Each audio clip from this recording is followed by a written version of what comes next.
No. We can't start a video like that.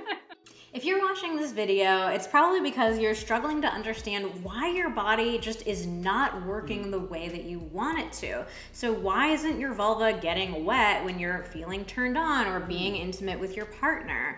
Now, we're curious to know how many people this is happening for, so let us know down in the comments if this has ever happened for you. Have you ever been aroused or like been intimate with your partner, but you just really struggled to get wet? So let us know in the comments down below. Most important thing that we want you to know though is that this is totally normal. So in this video, we are going to explain exactly why that is and what you can do.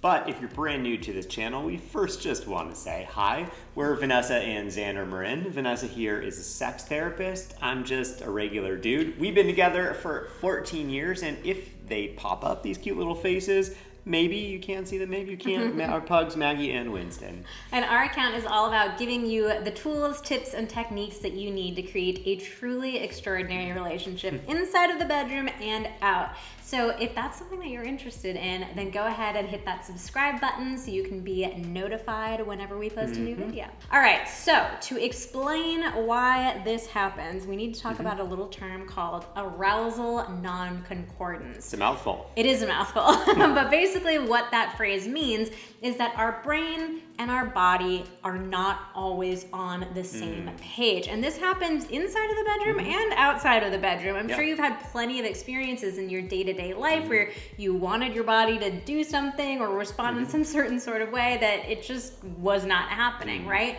But when we talk about sex in particular, for vulva owners, the most common thing that happens is that you are feeling turned on, you're being intimate, but your vulva is just not getting wet. The opposite can happen as well. It's less common, but it definitely does happen for some people where you feel really wet, but you're not at all mentally interested in sex. So it's this difference between how your brain is responding to sex and how your body is responding to sex.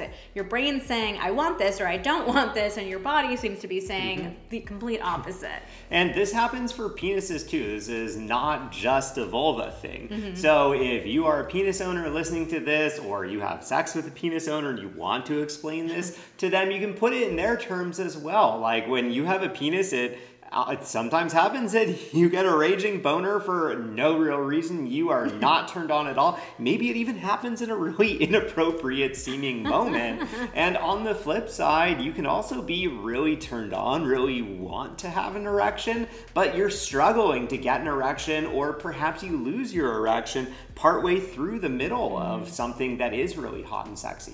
Yeah, it's really interesting because we talk about that all the time, like the NARB, no apparent reason boners, and like we talk about men who are having a difficult time getting hard, but we rarely talk about it with vulva owners or with women, and so I think that leaves a lot of us feeling super confused about why is this happening or not happening?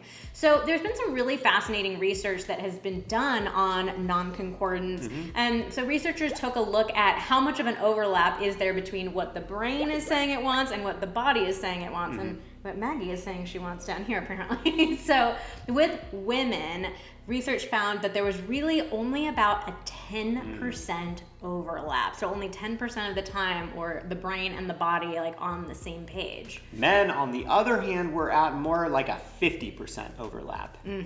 Now, a lot of vulva owners feel really self-conscious about this. We really put a lot of pressure on ourselves and judgment about our level of wetness. But it's really important for you to understand that your level of wetness does not say anything about how turned on you are. So if you're feeling turned on in your brain, but your body is not responding, that does not mean that you're fooling yourself and you're secretly not actually turned on. Like, we want to go with what our brains are thinking and wanting rather than how our body is responding in that particular moment. So please do not judge yourself for not being wet enough, thinking that you're secretly not turned on, and make sure your partner understands this information too, so that they don't judge you or get confused in the moment about like what's going on. Do you not actually want to do this, right? So the bottom line that we really want to help you understand in this video is like our bodies simply do not always do what we want them to do, but that doesn't mean that you're not turned on, you're not into it, you're not attracted to your partner. Like,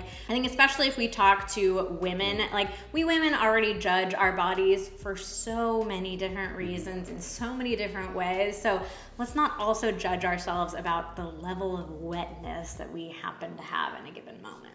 All right, so what do you do if you are not feeling wet enough? All right, there's a very simple solution to this. Use lube. There is nothing wrong with using lube. I think Vanessa kind of alluded to that shame or judgment, but and a lot of us put that on lube too. We go, oh, I don't want to have to need to use lube. Like, what does it say about me if I need to use lube? Like, it's a lesser than. Like, oh, I would rather just be wet the natural way. But we really recommend using lube to everyone. Like, it is a great substance. There are a lot of different varieties of it. You can find the one that works best for you. It can come really, really close to mimicking the thing that your body produces, and maybe it can even feel better for a lot of people. Absolutely. I mean, it's just a fun thing to play with. It's not like something that you only have to use if something's wrong with your body. That's why we recommend it to everyone. Definitely. So we're going to link to our absolute favorite lube down in the resources section below. All right, well, that wraps up our video about why am I not getting wet. I hope this video has just helped normalize this for you and help you realize there is absolutely nothing wrong with your body. All right, if you like this video, you can give it a like. You can also hit that red button to subscribe to our YouTube channel. And while you're at it, click the notification bell so you keep getting notified as soon as we post more. Thanks for watching. See you next time.